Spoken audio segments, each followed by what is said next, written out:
Face reading, palm reading, तो ये जो सब है ये सच है? मतलब सब में कुछ ना कुछ है। हमारे साथ कुछ गलत हो जाता है और हम अगर ऑब्वियसली सब इस चीज में बिलीव करते हैं तो हमें लगता है यार कहीं हमारे ग्रह खराब तो नहीं है, कहीं हमारा ये तो नहीं। अब अगर ऐसा कुछ होता है, न्यूज में एस्ट्रोलॉजी चल रही होती है, उसमें जो एस्ट्रोलॉजर होते थे ना वो बोलते थे कि आपका आज का लकी नंबर ये है, आपका आज का लकी कलर ये। तो क्या वो होता था?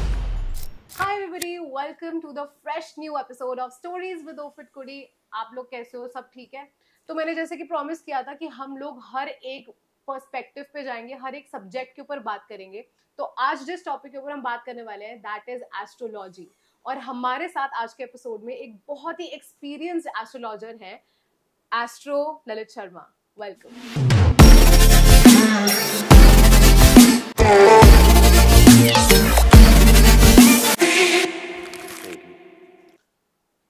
मेरा नाम ललित शर्मा है। लगभग मैं 28-30 वर्षों से ज्योतिष का विद्यार्थी हूँ। ज्योतिष विषय ऐसा है, बहुत गहन विषय है। इसमें पारंगत होना में बहुत समय लगता है और सदियां भी लगती हैं, परंतु फिर भी ज्योतिष के अनुभवों से बहुत कुछ पाया है मैंने। और आप कुछ जानना चाहें तो आप मुझसे क्वेश्चन पूछें। मुझे एक तो मैं बहुत ज्यादा ना ऐसे हो जाता है क्वेश्चन, बहुत ज्यादा जो सबका ही होता है, मतलब कि एस्ट्रोलॉजी पे हमें एक्चुअली डिपेंड करना चाहिए।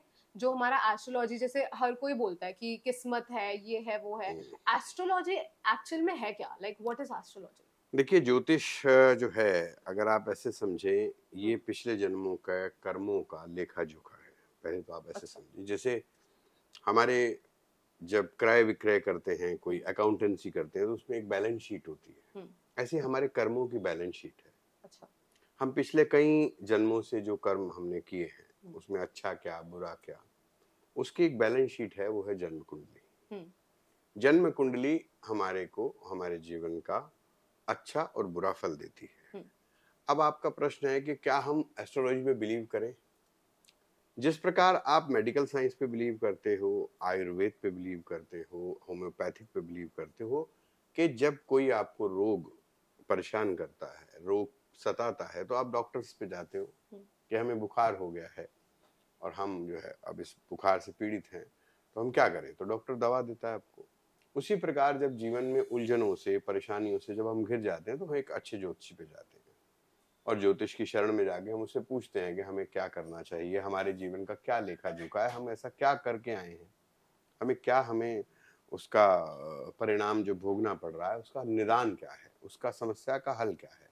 इसलिए ज्योतिष उसी तरीके से है जैसे मेडिकल साइंस के पास आप जाते हो, रोग होने पर, जीवन की उलझने होने पर आप एक ज्योतिष की सलाह ले सकते हो, इज नेसेसरी।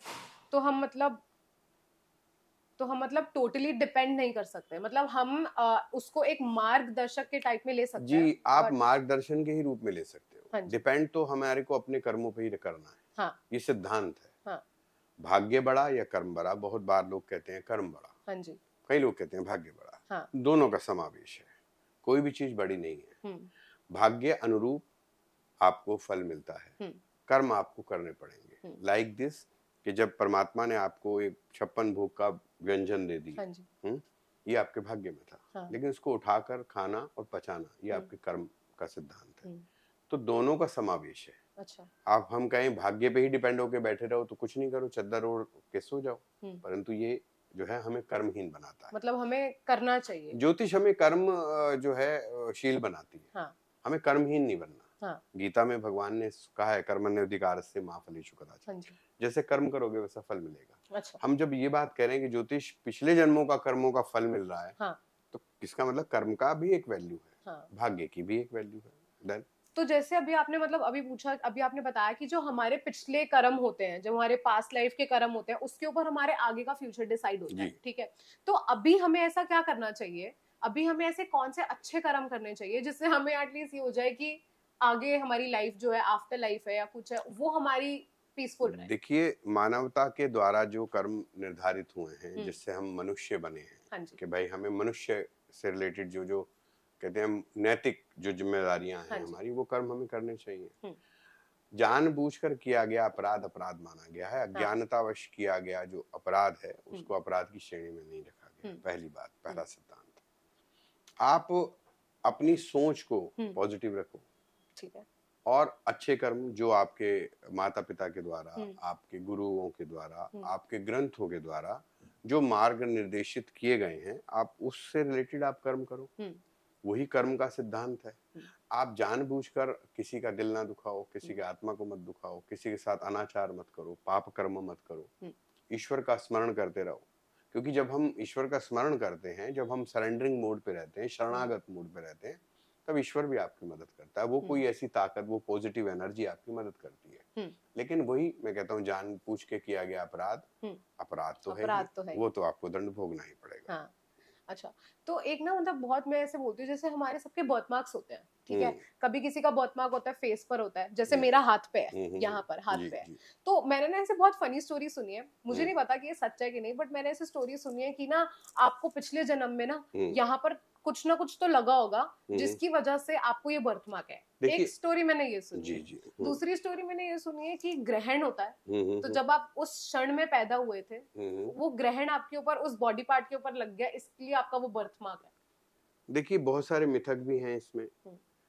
कई कारण हैं। पिछले जन्म में किया गया कोई अपराध, किसी चीज के द्वारा की गई कोई हानि आपके शरीर के ऊपर किसी लक्षण को उत्पन्न करती है। परंतु इसमें ऐसा भी हो सकता है कि कहते हैं कि मैन्युफैक्चरिंग डिफेक्ट है, कुछ ऐसी प्रॉब्लम आ गई और हम कहते हैं ग्रहण काल में किया गया। तो ग्रहण में तो साइंटिफिक भी अगर देखा जाए और शास्त्रीय विधि भी से भी देखा जाए, जब ग्रहण काल होता है तो उसमें कुछ ऐसा कार्य नहीं करना चाहिए जिससे गर्भावस्था स्त्री को किसी भी प्रकार की कोई हानि हो, अन्यथा उसका जो संतान है वो उससे पीड़ित हो जाती है, उसको परेशानी पैदा होती है। तो ये कई ऐसे लक्षण हैं, लेकिन ये एक विस्तृत चर्चा है। तो इसके अलावा कोई आप क्वेश्चन पूछिए। एक रिक्वेस्ट, थोड़ा जो हम जैसे बहुत ही शुद्ध हिंदी में जा रहे हैं, हमारी ऑडियंस इतना ज्यादा हैवी हिंदी नहीं वो करती, तो let's keep it a little थोड़ा सा ऐसा, ठीक है, वैसा रखते हैं। अच्छा, मेरे को एक ये भी था कि जैसे एस्ट्रोलॉजी में लोग बात करते हैं कि लोगों की किस्मत बदल जाती है जी। तो मतलब आपके पास ऐसे कोई क्लाइंट कोई आए हो जिनको मतलब जो बहुत ही ऐसी कंडीशन में आए हो कि उनका इतना कुछ नहीं हो रहा हो, एंड देन एस्ट्रोलॉजी के थ्रू, और ये जो हम एस्ट्रोलॉजी के वैदिक एस्ट्रोलॉजी जो आप करते हैं, एक्सपीरियंस जो आप एक्सपर्टीज है, उसमें कुछ ऐसी स्टोरी जो बहुत ही कुछ निखर कर आई हो, कि कोई ऐसा हो?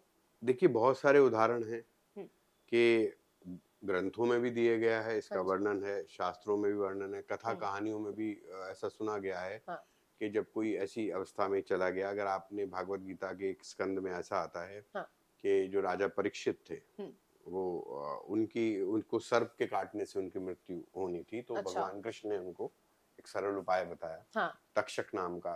वो एक उपाय है, रेमेडी है। जैसे आपने कहा कि क्या उपायों के द्वारा भाग्य बदला जा सकता है, जरूर बदला जा सकता है। अगर हम वैसे समझे तो भाग्य तो फिक्स्ड है, every moment is a God created moment, इतनी बात समझ लो।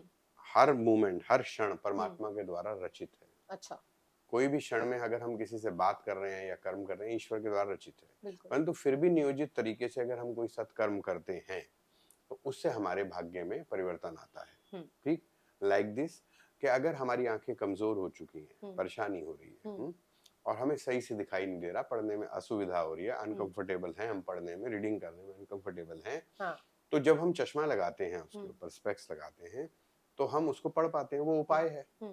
ऐसे ही जीवन में जब परेशानियां आती हैं तो वैदिक पद्धति में बहुत सारे मंत्रों के द्वारा, अनुष्ठानों के द्वारा, दान जप पूजा के द्वारा हम अपने भाग्य को परिवर्तन करने के लिए सामर्थ्य हैं। अच्छा, हमारी वैदिक परंपराओं में बहुत सारी ऐसी चीजें दी गई हैं जिनका प्रयोग करके आप अपने जीवन में खुशहाली ला सकते हो। मंत्रों में भी बहुत शक्ति है।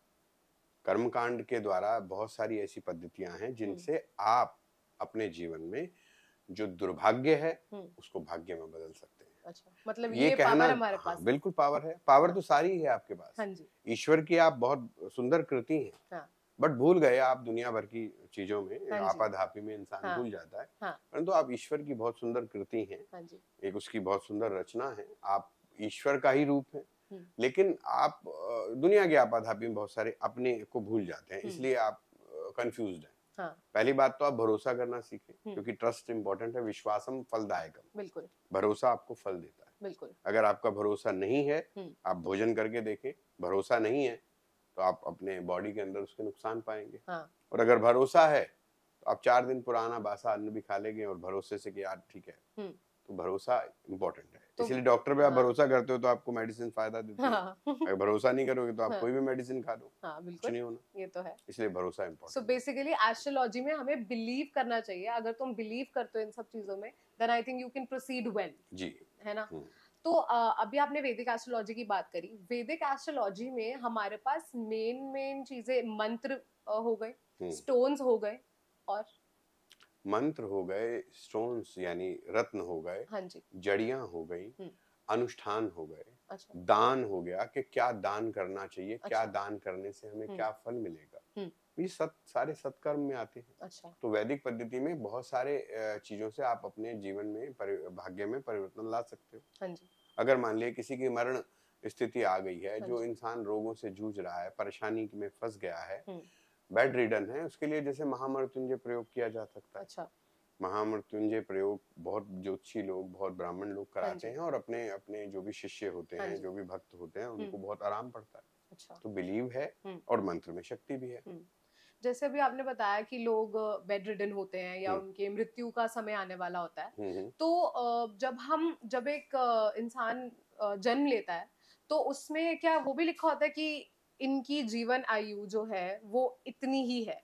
जैसे होता है ना कि कभी जब किसी की डेथ हो रही होती है तो अक्सर बोलते हैं ऐसा कि इनका टाइम आ गया है, इनका टाइम लिखा हुआ था, या इस टाइम का इनका लिखा हुआ था। देखिए, परमात्मा ने ना जन्म और मृत्यु को सुनिश्चित करके दुनिया में आपको भेजा है। कब आप पैदा होगे, कब आप मरोगे, ये सब तय है। हाँ। बट जैसे मृत्यु अनप्रेडिक्टेबल है। हाँ जी। कोई ज्योतिष के द्वारा बहुत ऐसा नहीं है कि ज्योतिष में बताया नहीं जा सकता इस व्यक्ति की कितनी जीवन काल है। हाँ जी। परंतु फिर भी इतना आसान नहीं है। हाँ। थोड़ा सा डिफिकल्ट भी है। हाँ जी। तो लेकिन मृत्यु टलेगी या मृत्यु हो जाएगी, ये थोड़ा अलग विषय है। हाँ। परंतु फिर भी हम जब, मैंने आपसे कहा है कि हम जब शरणागति होते हैं तो हमें रिबेट्स मिलती है परमात्मा की, आपके ऊपर दया होती है कि अब आपको जीवन दान दे दिया जाए।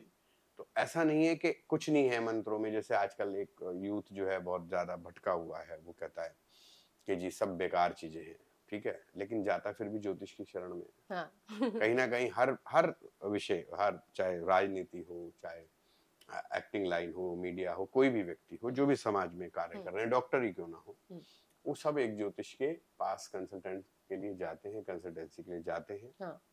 भले ही कोई उसका प्रचार प्रसार ना करेंगे, हम तो नहीं मानते, सब बेकार है। तो ज्योतिष का डर सबको लगता है, डर सबको लगता है। वो एक ऐड है ना कि डर सबको लगता है, गला सबका सूखता है। लेकिन फिर भी जो है जाता ज्योतिषी के पास है, क्योंकि ज्योतिष लाइक कहते हैं ना मार्गदर्शन है। जैसे बहुत हाईवे पे अगर आप कभी जा रहे हो तो जितने मोड़ होते हैं उस पर लिखा होता है गाड़ी धीरे चलाएं, आगे गति अवरोधक है। लाइक एस्ट्रोलॉजर, अच्छा, कि वो आपको बताता है कि आपके जीवन में ये परेशानियां आ सकती हैं, थोड़ा सावधान हो जाओ, बच के रहो, अपने कर्मों को सुधारो। हाँ। कर्मों को सुधारने का मतलब अच्छे काम करो, अच्छे लोगों के सत्संग करो। हाँ। दान करो, उस दान से पुण्य क्रिएट होगा। ईश्वर का जप करो। नाम जप के लिए हम दुनिया में आए थे, भागवत गीता में ऐसा भी आता है, हम परमात्मा से वादा करके आए थे हम तेरा नाम जप करेंगे। हाँ। परंतु जैसी दुनिया में आए सब भूल गए। हाँ। हम दुनिया की आपाधापियों में लग गए। हाँ। ये है कारण।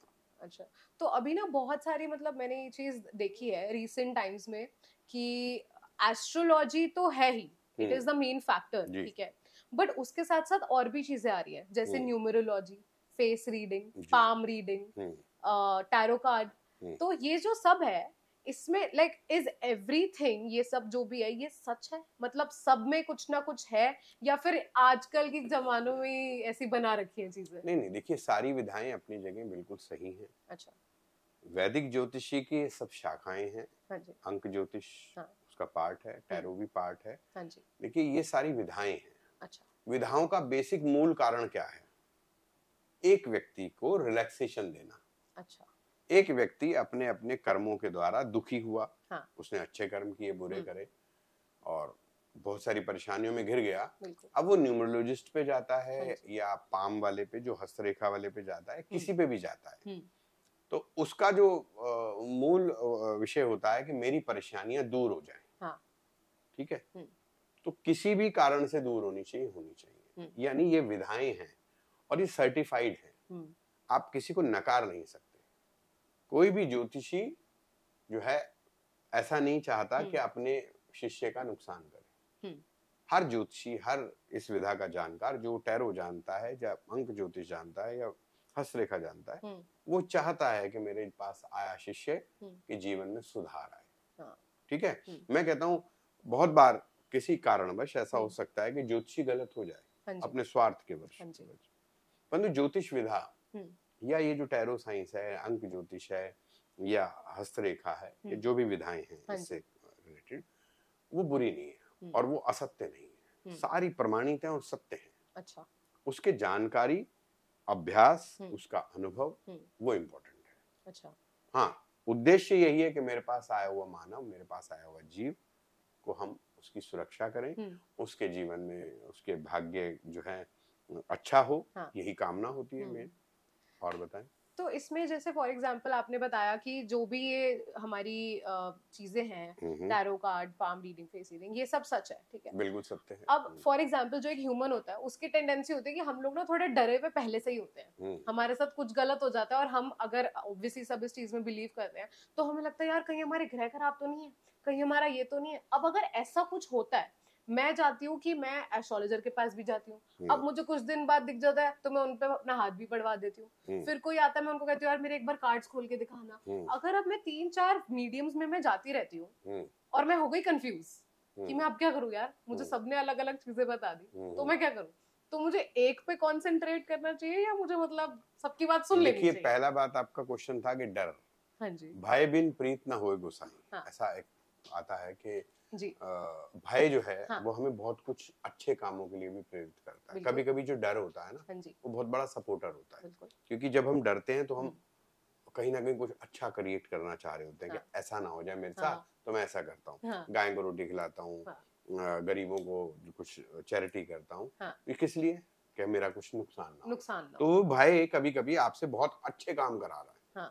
भय होना एक स्वाभाविक है, और मैं कहता हूँ जब से भय लोगों का खत्म हुआ है तो वो चीज भटक गई है, इसलिए भय होना जरूरी है। अब आप कहते हो कि मुझे किस विधा में जाना चाहिए, टैरो पे जाना चाहिए, इस पे जाना चाहिए, उस पे, ठीक है, किसी पे भी जाओ, पहले कोशिश करो एक पे जाओ। अच्छा, क्योंकि आप मल्टी क्यूजीन खाने की कोशिश करोगे तो कहीं ना कहीं पेट अपसेट होगा। बिल्कुल। आप वैदिक ज्योतिष पे भी जा रहे हो, आप जा रहे हो टैरो पे भी, आप उस पे भी जा रहे हो, जो भी व्यक्ति पे आप जाते हो आप उस पे बिलीव तो करो।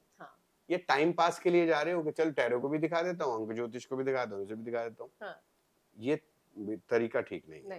इसीलिए पहले कुल गुरु की प्रथा थी। अच्छा, अगर आप आदि काल में जाओगे, राजा महाराजाओं के काल में जाओगे, या अभी 100 वर्ष पहले चले जाओगे, 100-200 साल पहले, तो कुल गुरु की प्रथा थी। यानी अगर अंग्रेजी में समझोगे तो एक फैमिली डॉक्टर भी होता था। हाँ जी, कि ये आप जो है आपका बच्चा उसी व्यक्ति पे जाएगा, या वो जो डॉक्टर है उसका बेटा डॉक्टर बना है तो उसी डॉक्टर को ही आप दिखाओगे, क्योंकि आप कहते थे हमारी जो प्रॉब्लम है शारीरिक, जो मेडिकल से रिलेटेड है, वो यही डॉक्टर ठीक कर सकता है। ऐसी कुलगुरु भी एक ही होता था, ठीक, कि हम इस कुलगुरु पे जाएंगे। कुल गुरु या कुल देवता? कुल गुरु अलग है, कुल देवता अलग है। अच्छा, कुल देवी कुल देवता अलग है, कुल गुरु अलग है, और पितृ अलग है। अच्छा, ठीक है ना। पितरों को प्रसन्न करना चाहिए, जो लोग आजकल भूल गए हैं। आपने बहुत अच्छा क्वेश्चन उठाया कि हमें अपने पितरों को जरूर प्रसन्न करना चाहिए, जो आजकल लोग भूल गए। पितृ मतलब हमारे जो आपके जो फोरफादर्स थे, ठीक है, पितृ, ठीक। उसके बाद आपकी कुल देवी कुल देवता होते, जो आजकल भूल गए लोग, ठीक है। किसी से पूछो आपकी कुल देवी कौन है, मेरी गारंटी है आपको 80-90% लोग नहीं बता पाएंगे। अच्छा, आप ये पूछो कि आपके फोरफादर्स में कितनी जनरेशन आप जानते हो, कि जी आप अपने दादा का नाम, परदादा का नाम बहुत मुश्किल से बता पाएंगे।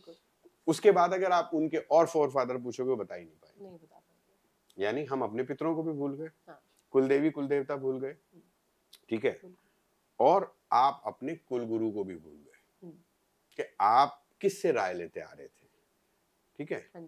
तो ये जब चीजें आप हो गई तो जीवन में परेशानी आनी है, क्योंकि जब तक आपका सदमार्ग दर्शक कोई नहीं होगा तो डेफिनेटली आपने जीवन में परेशानियां उठानी है। इसलिए गुरु होना जरूरी है। अच्छा गुरु या अच्छा सलाहकार होना बहुत जरूरी है लाइफ में। आपके जीवन में प्रॉब्लम थोड़ी सी आएंगी बट कम आती है। एक वो सेटिस्फैक्शन हो जाता है, सेटिस्फैक्शन। अभी आपने बोला कि लोग कुलगुरु भूल जाते हैं कि उनको नहीं पता रहता कि कुलगुरु के पास ऐसा हो। क्या इसका एक ऐसा मेजर फैक्टर ट्रस्ट भी है कि मान लो कोई अपने कुलगुरु के पास गए, उन्होंने उनको कोई बात बताई और उनका प्रॉब्लम नहीं सॉल्व हुई तो फिर वो भटकता है। हाँ। देखिए ये इसका तात्पर्य होता है कि एक एडवाइस लेना। हाँ। यानी आप एक ने बहुत अच्छे डॉक्टर को दिखाया और जो आपका फैमिली डॉक्टर था और किसी कारणवश आपका समय ऐसा था कि आपकी प्रॉब्लम सॉल्व नहीं हुई, ठीक है, तो आप क्या कर सकते हो, एक एडवाइस ले सकते हो जी। है ना, यही तो करते हो कि आप एडवाइस लेने के लिए कहते हो कि चलो एक दूसरे डॉक्टर को दिखाओ या तीसरे को दिखाओ, ठीक। लेकिन आप जो कुलगुरु मतलब जो आपका फैमिली डॉक्टर है उसको गाली नहीं दे सकते, बिल्कुल, क्योंकि वो तो देखता आ रहा है। हाँ। तो मर्यादा क्या कहती है और सम्मान क्या कहता है कि जिसने आपका इतने वर्ष आपकी फैमिली का मेडिकेशन किया है, हाँ। आपको राय दी है, आपको कंसल्टेंसी करी है, हाँ। आपके को शरीर को अच्छा रखा है, तो वो आप उसको कैसे भूल सकते हो। फंबल तो कभी भी हो सकता है, बहुत हाँ। अच्छा डॉक्टर भी बहुत बड़े बड़े ऑपरेशंस में फेल हो जाता है और पेशेंट मर जाता है, तो क्या डॉक्टर गलत हो गया? नहीं, एक्सपर्टीज तो वही रहेगी, है ना। हाँ। वकील बहुत बड़ा वकील हो, बहुत अच्छा काम कर रहा होता है, बहुत बार वो केस हार जाता है, तो क्या वो वकील गलत हो गया? नहीं ना।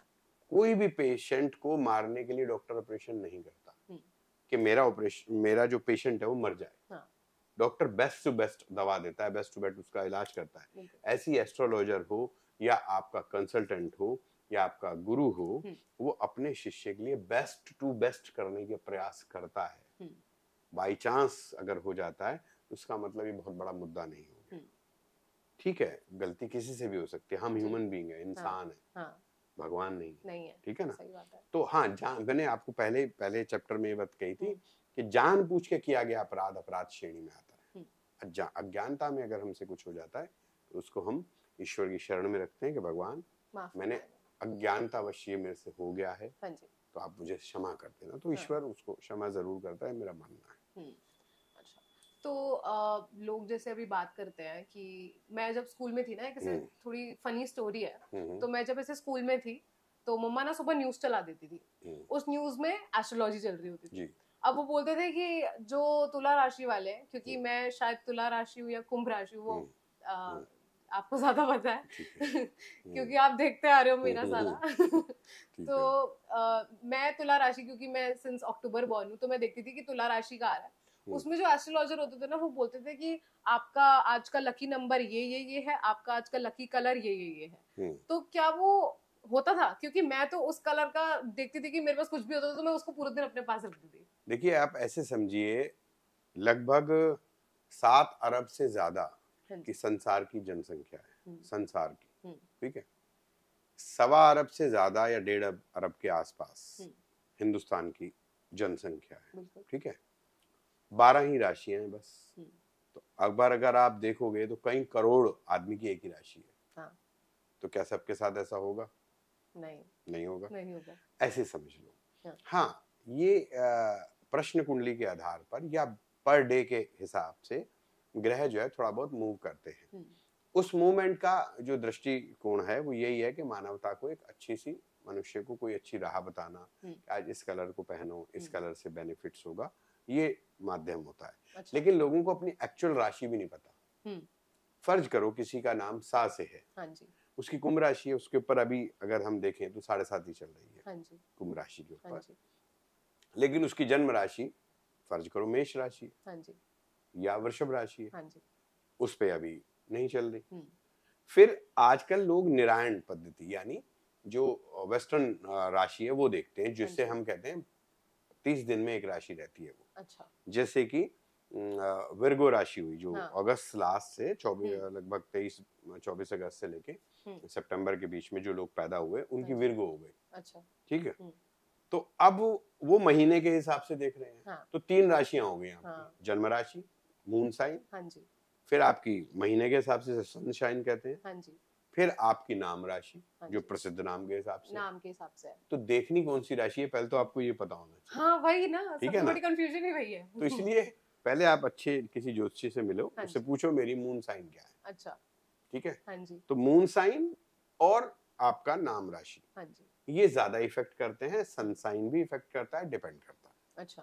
और बताइए। तो जो नंबर्स होते हैं, जैसे फॉर एग्जांपल मैंने ये भी सुना है कि मेरा जैसे बर्थ डेट है और आपकी भी, हम दोनों की 13th है, जी तो 1 + 3 = 4 जी। ऐसे कैलकुलेट होता है कि 1 to 9 में हम कैलकुलेट ही ऐसे करते हैं। जैसे हम्म। जो 1 नंबर वाले होते हैं वो रूल करते हैं, जो 2 नंबर वाले होते हैं, and goes on and on. जैसे 3 नंबर वाले होते हैं, 11 हो गए, 21 हो गए, वो ये नंबर्स होते हैं। अब जैसे मेरा 13th है, तो उस पे नंबर गेम पे कैसे चलता है सारा सिस्टम? देखिए, न्यूमरोलॉजी है, हाँ इसे जी, अंक विद्या कहते हैं। हाँ अंक जी, विद्या 1 से लेकर 9 के बीच में आपका कौन सा अंक है उसका आपके ऊपर प्रभाव होता है। हाँ जी, और डबल न्यूमेरिक में डबल का असर आपके उस पे होता है, क्योंकि हाँ जो जी। अंक, जिस अंक पे हम पैदा हुए हैं वो ईश्वर की देन है। हम्म, हमने निर्धारित नहीं किया था नहीं कि हम है। इतनी तारीख को पैदा होना हाँ, चाहते हैं।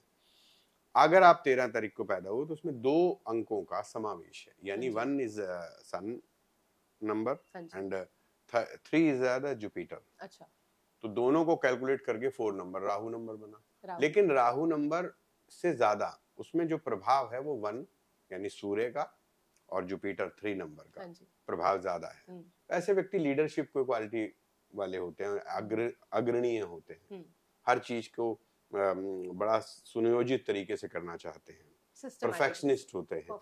ठीक है, ऐसे व्यक्ति जो है उसको एग्रेशन भी आएगा। ठीक, तो रूलर क्वालिटीज वाले लोग होते हैं। अच्छा, तो 2 समावेश होने की वजह से, मतलब मैं रूलर क्वालिटी वाली, इसलिए जो 4 नंबर है उसमें कंफ्यूजन हो जाता है बहुत बार। हाँ, इसलिए वो भी 4 है, हाँ, 13 नंबर, हाँ और जी, वो भी 4 अकेला हाँ, है। हाँ, तो डिपेंड करता है अच्छा। तो कौन सा न्यूमेरिक का आपके ऊपर ज्यादा इफेक्ट है। तो जैसे अब मेरा, आपने बताया कि 1 जो है वो सन नंबर है, और जो 3 3 है नंबर वो है जुपिटर। जुपिटर है। अब जैसे 1 में मेरे को काफी बार ऐसा बोला गया है, मैंने भी क्योंकि दिखाया है, तो मुझे भी बोला गया है कि आपका सूर्य जो है वो कमजोर है, आप सूर्य को जल दो। वो आपकी जन्म कुंडली के आधार पर, इसलिए आप अंक ज्योतिष और वैदिक ज्योतिष को मिक्स कर रहे हैं। अच्छा, ठीक है, वैदिक ज्योतिष के हिसाब से जन्म कुंडली है आपकी, जिसमें जन्म कुंडली है, जो जैसे लग्न कुंडली भी कहते हैं, एक चंद्र कुंडली होती है, एक सूर्य कुंडली होती है, एक नवमांश कुंडली होती है। अच्छा, 4 कुंडलियों का समावेश हाँ जी, से आपके बारे में हम बहुत सारी प्रेडिक्शन को दे सकते हैं। और खाली अंक विद्या यानी जो अंक शास्त्र है उसमें हम न्यूमेरिक चीजों के ऊपर आपके ऊपर प्रेडिक्शन दे सकते हैं। अब आपके लिए सन नंबर जो है आपकी जन्म कुंडली में वीक होगा, क्योंकि आप 13 अक्टूबर को पैदा हुए हो। हाँ जी, तो लगभग मैं समझता हूँ 15 अक्टूबर से 15 नवंबर के बीच में सूर्य जो है नीच राशि में हो जाता है। अच्छा, ठीक है, तो अब जब आपका जन्म हुआ है उस दौरान सूर्य की अवस्था नीच में थी, वीक थी, डिग्री वाइज थोड़ी सी कम ज्यादा थी। उसके हिसाब से आपका सूर्य कमजोर होने की वजह से आपको लाइफ में बाधाएं आ रही है। लेकिन आपका 1 नंबर आ गया ना न्यूमेरिक में, 1 और 3, तो सूर्य थोड़ा बेटर भी हो गया अपने आप। अच्छा, वो स्टेबल हो गया, स्टेबल हो गया। हाँ, आप उस दौरान आप सूर्य को जल दें, सूर्य को अर्घ दें प्रातःकाल उदित अवस्था में, जब सूर्य उदय होता है। उदय अवस्था से 1.5 घंटे के अंदर अंदर सूर्य को जल दिया जा सकता है। अच्छा, तो सूर्य को जल देने से क्या बेनिफिट होते हैं? नेम, फेम, ऑनरशिप, अच्छा, मिलता है, इंसान को यश मिलता है, प्रसिद्धि मिलती है, उसका नाम जगत में रोशन होता है। इसलिए सूर्य को अर्घ देना चाहिए। वैसे तो सूर्य को अर्घ सभी को देना चाहिए। अच्छा, ठीक है, क्योंकि प्रत्यक्ष देवताओं में सूर्य और चंद्रमा प्रत्यक्ष देवता है। बाकी तो आपने देखा नहीं, सबसे ऊपर है। नहीं, बाकी तो देखे नहीं ना आपने देवता, ग्रह भी नहीं देखे। ठीक है, लेकिन सूर्य चंद्रमा इजीली दिखाई देते हैं। हाँ जी, हाँ। देवताओं में माता पिता, कौन कौन से देवता हैं जो प्रत्यक्ष हैं?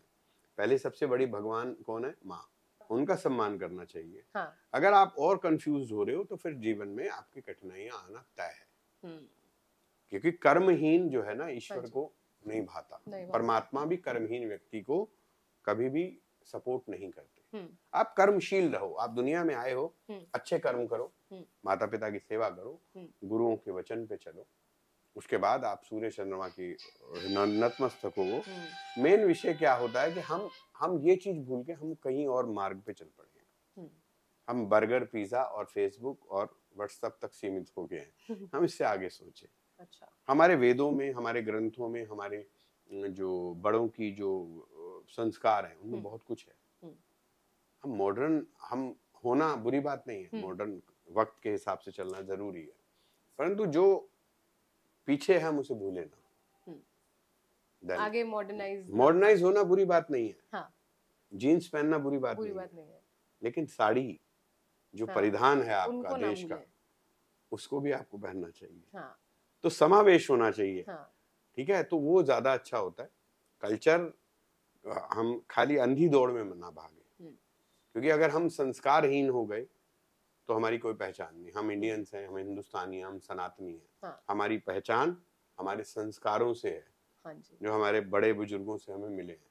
अगर हम उन्हें छोड़कर सिर्फ वेस्टर्न ही बनना है तो जैसी आपकी इच्छा। बहुत अच्छी बात बताई है आपने, बहुत ही ज्यादा अच्छी बात बताई है, मेरे को लग रहा है। वेस्टर्न होना बुरी बात नहीं है। वेस्टर्न कल्चर को आप समझो, लेकिन उसे अडॉप्ट करके बैठ जाओ, वो गलत है। और आप कहो कि मक्के की रोटी और बाजरे की रोटी छोड़कर आपको बर्गर को प्रमोट करो, तो ठीक नहीं है। बर्गर खाओ, कौन मना कर रहा है, पिज्जा भी खा लो थोड़ा सा, चलो। लेकिन बर्गर ही पिज्जा खाकर ही आप सोचो यही मेरा जीवन का आधार है, तो शायद आपके अपने शरीर के साथ आप खिलवाड़ कर रहे हैं, इनजस्टिस हो रही है। क्योंकि जन्मदिन मनाना भी हम भूल गए। हाँ जी। हम अपने आप को हम सनातनी कहते हैं। हाँ जी। ठीक है, हम अपने आप को हिंदुइज्म में लाते हैं। हाँ जी। लेकिन हम पहले समझे तो सही, हम केक काट रहे हैं, पहला काम खराब कर रहे हैं। अच्छा। गुब्बारे फोड़ रहे हैं, दूसरा काम खराब कर रहे हैं। ठीक है। हाँ। केक काट रहे हैं, गुब्बारे फोड़ रहे हैं, मोमबत्तियां बुझा रहे हैं। ये हमारी पद्धति नहीं है। हमारी पद्धति है दिया जगाना, दिए से भी दिया जगाना। अगर एक दिया जग रहा है उससे 10 दियों को रोशन करना। हाँ। पहले तो रोशनी करना। हाँ। ठीक है, फिर हर्षोल्लास के साथ कहते हैं हम लड्डू बांटते थे। लड्डू में अगर आप कभी देखोगे ना, बूंदी बूंदी को जोड़कर लड्डू बनता है। हाँ। हमारी जोड़ने की पद्धति है, तोड़ने की पद्धति नहीं थी। हम अपने आप को सिर्फ कह देना कि हम सनातन है, ऐसे नहीं। हमें सनातन पद्धति को भी अपनाना पड़ेगा, अपने जीवन में उसको लेके आना पड़ेगा। हाँ जी। कि भाई हम इस चीज को फॉलो करते हैं। क्योंकि अच्छा यह है कि परिधान कौन सा पहन रहे हो, अपने पहले सराउंडिंग को कैसे क्रिएट कर रहे हो, कि हमें सराउंडिंग अच्छी चीजों को लेके आना है। सनातन को पढ़ना पड़ेगा, शास्त्रों को समझना पड़ेगा, बड़ों की बुजुर्गों की वाणी सुननी पड़ेगी, बड़े बुजुर्गों के साथ बैठना पड़ेगा। पूछो अपने दादाजी से, पापा दादाजी क्या होता था पहले, क्या सनातन पद्धति थी, हमें थोड़ा सा बताओ। हमारे स्कूलों से वो शिक्षा गायब हो गई है, हमारे को कोई नहीं दे रहा, हम इसलिए हम भटक रहे हैं। हाँ। हमें जो कहता है हम वैसे चल पड़ते हैं। तो हमें पहले अपने जीवन में पहले सुधार लाना पड़ेगा। मैं लगभग 36 कंट्री घूमा। हाँ जी। दुनिया घुमाया। हाँ जी। 2003 से आज 2023 हो गया, अभी मैं वियतनाम होके आ रहा हूँ। हाँ जी। तो दुनिया देखने के बाद मुझे पता लगा कि हिंदुस्तान की जो सभ्यता है, हिंदुस्तान की जो संस्कृति है, वाकई हम विश्वगुरु थे, विश्वगुरु हैं और विश्वगुरु रहेंगे। बिल्कुल सही बात। ठीक है, तो इसलिए हमें अपने संस्कारों की तरफ जाना है। हम अच्छे संस्कारों को डेवलप करें, वो हमारे अंदर हैं, हमारे बुजुर्गों के पास हैं, हमारे संत महात्माओं गुरुओं के पास वो चीज है, हम उनके पास बैठे, उनसे लें और वो अपने जीवन में अपने जीवन शैली में उसको अपनाएं, और अपने आगे के सराउंडिंग लोगों को भी। अच्छा। अगर आप अपने फ्रेंड्स 4 फ्रेंड्स से कहते हो कि भाई हम बर्थडे जो है उसको वैदिक संस्कृति से मनाएंगे, हाँ। 4 ही, वो 440 होंगे, 40 से 400 होंगे, 400 से 4000। और वैदिक संस्कृति क्या कहती है कि केक नहीं काटना। वैदिक केक काटना कहाँ की पहले बताओ, केक काटने की प्रचलन कहाँ से आया? बाहर से आया ना। हाँ जी। ठीक है ना, उनका केक काटना मजबूरी थी क्योंकि उनके पास था ही केक। हाँ। केक क्यों था? क्योंकि वो मैदे का बना हुआ क्रीम है, जो हाँ। जिस देश के पास था। हाँ जी। उनकी तो मजबूरी थी, आपकी मजबूरी कहाँ है? हाँ। सनातन पद्धति की मजबूरी कहाँ है? हाँ। सनातन पद्धति के पास मल्टी कुजीन है। हाँ जी। बहुत सारे व्यंजन हैं, जैसे जलेबी, लड्डू। आप हलवे को भी तो बना सकते हो। हाँ। और हलवा भी कई प्रकार से है, सूजी, हाँ। गाजर, ये वो, बादाम, दुनिया भर का हलवा है। हाँ। लड्डू आपके पास दुनिया भर के हैं। हाँ। परंतु आप केक काट रहे हो, तो फिर कर क्या रहे हो आप? उनके पास नहीं था, उनके पास धान नहीं है, उनके पास इतने बाजरा नहीं है, ज्वार नहीं है। ठीक, आपके पास तो सारा कुछ है, फिर भी आप बर्गर खा रहे हो, पिज्जा खा रहे हो, मोमोज खा रहे हो। तो ये तो निर्धारित, आप भी नहीं, आप ही गलत दिशा में चल पड़े और वो भी एक फैशन की अंधी दौड़ में। हाँ। तो हमारी जो संस्कृति कहती है, जो हमारा पुरातन पद्धति कहती है कि हम हमारी जो बॉडी है, आप मंदिर जाते हो बहुत अच्छी बात है, लेकिन पहला अपना मन मंदिर है। आप अपने शरीर को बहुत स्वस्थ रखो।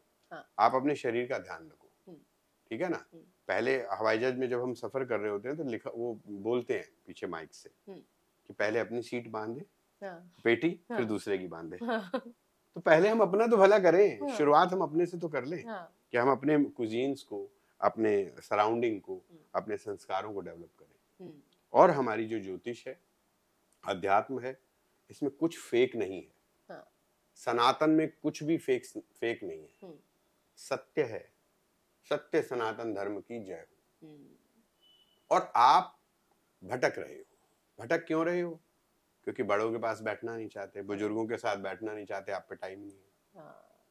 पहले छोटे छोटे बच्चे दादा दादी, नाना नानी के साथ बैठ के चीजें समझते थे, सीखते थे। आज टाइम नहीं है, मोबाइल ने सब कुछ छीन लिया, क्रैक्स कर दिया। अब आप अपनी दुनिया खुद ही बना के बैठे। ये तो है, कुछ भी आ रहा है उस पर बिलीव कर लेते हो, कोई भी आ जाए। तो पहले हमें अपने उस कल्चर से, चाहे हम एक छोटा सा जन्मदिन से ही अपनी शुरुआत करें, क्योंकि जन्मदिन जो है वो इंग्लिश है। जैसे आप कहते हो मैं इस 13 अक्टूबर को पैदा हुई, तो इंग्लिश बर्थडे है। लेकिन 13 अक्टूबर जिस भी सन में आप पैदा हुए, उस दिन तिथि कौन सी थी, वो इम्पोर्टेंट है। अच्छा, जैसे मैं 5वें श्राद्ध पे पैदा हुआ था, तो मेरा जन्मदिन कौन सा हुआ? 5वां श्राद्ध। अच्छा, यानी जो श्राद्धों में पंचमी तिथि आती है, उस दिन मेरा जन्म हुआ था। तो मेरा जन्मदिन कायदे से वो है। तो मैं तो सनातन पद्धति से मनाऊं ना, तिथि के अकॉर्डिंग। अंग्रेजी डेट्स के हिसाब से तो अंग्रेजों का है। हमारी जो खुद की यहाँ की हमारी वो जो तिथि है। और हमारे तिथि कैसे पता चलेगी? तिथि आपको आप जिस भी उस पे पैदा हुए हैं उसका पंचांग उठाएं। अच्छा, पंचांग में देखें उस दिन तिथि कौन सी थी। जो वो हमारी बुकलेट जो एक बुक जो पंचांग होता पंचांग आता है, पंचांग कहते हैं उसे, हिंदू पंचांग। आप उसमें देखिए, जिस सन में आप पैदा हुए थे उस सन के पंचांग में अगर आप देखेंगे तो आपको तिथि मिल जाएगी। शुरुआत हम अपने से करें। पहले अगर कान मेरे जो है ना, पहले मेरे कान सुन रहे हैं, सेकंड थिंग आपका कान सुन रहा है, थर्ड थिंग इसका कान सुन रहा है, फिर हमें 10 कान, 50 कान, 100 कान को सुनाना है। उस पर कितने मानेंगे, कितने अमल करेंगे, डिपेंड करता है। बिल्कुल। लेकिन हमें प्रचार करना है, हम अपनी संस्कृति का प्रचार प्रसार करें, वो बहुत जरूरी है। जैसे अभी आपने श्राद्ध की बात कही कि आप श्राद्ध को हुए थे, ऐसे ना काफी घर में भी बात होती है, मम्मा वगैरह भी बात करते रहते हैं कि एकादशी, आज एकादशी है, आज अमावस्या है, तो ये नहीं करना, वो नहीं करना। तो ऐसी कौन सी चीजें हैं जो हमें एकादशी वगैरह पे अवॉइड करनी चाहिए और करनी चाहिए? देखिए, ये एक विस्तृत विषय है, ठीक है। इसको हम फिर किसी दिन उठा सकते हैं, क्योंकि कौन से दिन पे क्या करना वर्जित है, नहीं क्या करना नहीं वर्जित है, ये विषय अलग है। अच्छा, इसके अलावा हमें ऐसा क्या नहीं करना चाहिए, किन चीजों का हमें ख्याल रखना चाहिए कि यार इन चीजों से हमें नहीं करना चाहिए क्योंकि ये इस टाइम पर ठीक नहीं है?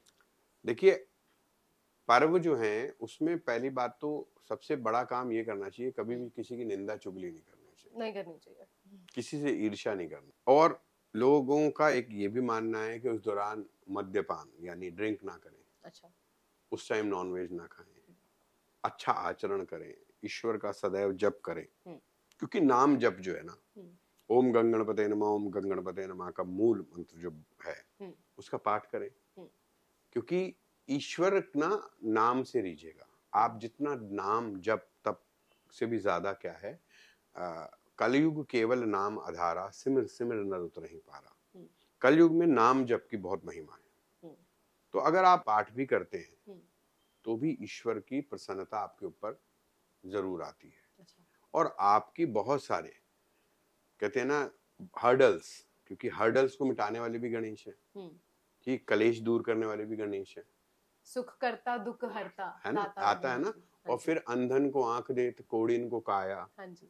ठीक, जिसकी रोशनी कमजोर हो रही है आंखों की, तो मांगे गणपति से, तो डेफिनेट हाथ जोड़ के कहे कि मेरी आईज को अच्छा कर दो। अंधन को आंख देत, कोढ़िन को काया, बांझन को पुत्र देत, निर्धन को माया। जिसमें माया है आजकल थोड़ी, तो वो भी निर्धन है, कहता और हो जाए। तो माया सबको चाहिए, संतान चाहिए सबको। तो संतान में भी लोग पुत्र की कामना करते हैं, तो डेफिनेटली आप प्रार्थना करते हो भगवान पुत्र भी देगा आपको। हाँ। और बहुत सारे सुखों को देने वाले, जैसे मैं आप कहते हो ना, सुख करता दुख हरता। जीवन में मेरे जितने भी दुख हैं वो दूर हो। और सुखों को क्रिएट करने वाले कौन है? गणपति। तो आप गणपति को अच्छे से मनाओ। सबसे बड़ा जो कृत्य होता है, जिसे हम कुकृत्य कहते हैं, ठीक, जो गलत काम होता है, वो होता है हम किसी के बारे में गलत सोच रखें, क्योंकि इंटेंशनली किया गया और अनइंटेंशनली किया गया में बहुत फर्क है। अपराध हो गया अचानक से, उसके लिए आप क्षमा मांग लो, लेकिन आप अपराध के बारे में सोच रहे हो, सिर्फ सोच रहे हो, अभी किया नहीं है। हाँ जी। सोच रहे हो इस आदमी की मैं हानि कर दूं, ईर्ष्यावश। ईर्ष्या आपको हुई, किसी चीज से कोई आदमी तरक्की कर रहा है, मैं इसकी हानि कर दूं, अभी करी नहीं है। हाँ। सोच रहे हो, वो बड़ा अपराध है। हाँ। क्योंकि मानसिक किया गया अपराध उस अपराध से कई गुना बड़ा होता है, जो आपसे अचानक और भूल से हो जाता है। तो हमेशा ये ध्यान रखो कि मन से कभी किसी के लिए गलत मत सोचो, क्योंकि ईश्वर तो सब में व्याप्त है ना। आप पॉजिटिव सोचो। हाँ। कि भगवान ईश्वर जो है सब में व्याप्त है, और मुझे अच्छे से अच्छा करना है। दुनिया बुरा कर रही है, करने दो। देखो, हम किसी को बदल नहीं सकते। हाँ जी। दुनिया बड़े बड़े स्कॉलर्स आए हैं, बड़े बड़े विचारक आए हैं, दुनिया समाज को बदलने वाले लोग भी आए हैं। क्या सारों ने बदल दी दुनिया? नहीं। थोड़े बदल दो। मैं तो कहता हूँ मैं आपको या ऐसे बदल दूं, थोड़ा बहुत ज्ञान दे के, हाँ जी, तो मेरा जीवन सफल है। हाँ। और आप 4 या 2 को बदल दो, अच्छी पॉजिटिव वाइब्स देकर। हाँ। अब आजकल टाइम में लोग सुसाइड बढ़ रही है, हाँ, फ्रस्ट्रेशन बढ़ रही है, डिप्रेशन बढ़ रहा है। तो जो ऐसे लोग हैं उनके साथ बैठो, उनको पॉजिटिव अप्रोच करो, क्योंकि एक मनुष्य भी बचा लिया तो आपने जीवन में बहुत बड़ा काम कर लिया। 100 को बदलने की कोशिश मत करो, 2 ही बदल दो। 2 को भी बदलना नहीं है, 2 को अपनी अच्छी बात बतानी है कि मेरे जीवन में ये चीज अच्छी हुई है, आप भी अच्छी करके देखो। मेरी माँ ने मुझे बचपन में एक चीज कही थी कि किसी को ना सुख देने की कोशिश करना, किसी के दुख का कारण मत बनना। अपनी तरफ से कोशिश करना कि आपकी वजह से कोई किसी के चेहरे पे मुस्कुराहट आ सके, कोई खुश हो पाए। इसलिए मेरा जो प्रोफेशन है वो ज्योतिष है। अच्छा। ज्योतिष में मैं 28 वर्ष से काम कर रहा हूँ और प्रैक्टिस कर रहा हूँ, और मैं अपने आप को आज भी ज्योतिष का विद्यार्थी कहता हूँ। अच्छा। क्यों? क्योंकि मैं आज भी स्टूडेंट हूँ, सीख रहा हूँ, समझ रहा हूँ, लेकिन मेरे द्वारा लोगों को अच्छा मार्ग पता लग सके, किसी के चेहरे पे मुस्कुराहट आ सके, किसी की प्रॉब्लम सॉल्व होने का कारण बनूं मैं, कि उसकी जीवन में जो प्रॉब्लम थी अब वो सॉल्व हो रही है और अब वो कम हो गई प्रॉब्लम्स। तो ये बहुत बड़ी चीज है। तो मेरी माँ का किया हुआ जो वाक्य था उसे मैं सार्थक करूं, उसको सच्ची श्रद्धांजलि होगी कि मैं किसी के जीवन में खुशी का कारण बनूं, कि मैं किसी को प्रसन्नता दे सकूं, उसको सद्मार्ग दे सकूं, तो क्या बुराई है। इसलिए मुझे 1000 100 लाख लोगों को नहीं बदलना, 110 को ही अच्छी बात बता दो, बहुत है। और बताइए। तो हमारा पॉडकास्ट देखकर जितने लोग इन्फ्लुएंस हुए हैं, मैं चाहती हूँ वो कमेंट करें। आपके और भी जो भी क्वेश्चंस होंगे आप कमेंट करके बताएं। अगर कोई भी आपके XYZ क्वेश्चंस है आप हमें बताएं, सो दैट हम उनका आंसर करें। मैं तो आपको यही कहूंगा कि मैं एक शेर के साथ इस बात को विराम दूंगा, कि भटकते तो देखे हजारों से आने, भटकते तो देखे हजारों से आने, मगर राज कुदरत का कोई न जाने। भटकते तो देखे हजारों से आने, मगर राज कुदरत का कोई न जाने। जमीन चल रही है या आसमां चल रहा है, न जाने किसके सहारे जहां चल रहा है। क्या बात है। कोई ना कोई सुप्रीम पावर तो ऐसी है जो दुनिया को चला रही है। इसलिए उस सुप्रीम पावर को नतमस्तक करो, ईश्वर को हमेशा शरणागत रखो कि भाई भगवान मैं तेरी शरणागत हूँ, मैं आपकी शरण में हूँ। हे ईश्वर, मैं आपकी शरण में हूँ, मुझे सद्बुद्धि देना, मुझे शक्ति देना। शक्ति इसलिए देना कि मैं किसी के काम आ सकूं, सद्बुद्धि देना कि मैं अच्छी से अच्छी राय या अच्छी से अच्छी बात किसी को कह सकूं, उसके जीवन में प्रकाश हो। यही मैं ईश्वर से प्रार्थना करता हूँ। जो भी आपके व्यूअर्स हैं जो सुन रहे हैं, और ईश्वर से आपके चैनल के लिए प्रार्थना करता हूँ ये तरक्की करे, और अपने व्यूअर्स से कहता हूँ कि आपको भगवान शक्ति दे, और आप लोग भी नाम जप करो, क्योंकि नाम जब बहुत बड़ी कहते हैं एक बहुत बड़ी पावर है, बहुत बड़ी शक्ति है। ईश्वर का नाम लो, आप जिसमें भी आस्था रखते हो, गणेश जी में, शिव जी में, माँ दुर्गा में, जिसमें भी आपकी आस्था हो, मतलब अटूट श्रद्धा होनी चाहिए। क्योंकि भरोसा जो होता है ना, वो अंधा होता है, आंख वाला तो व्यापार होता है। इसलिए भरोसा अंधा करो, आंख वाला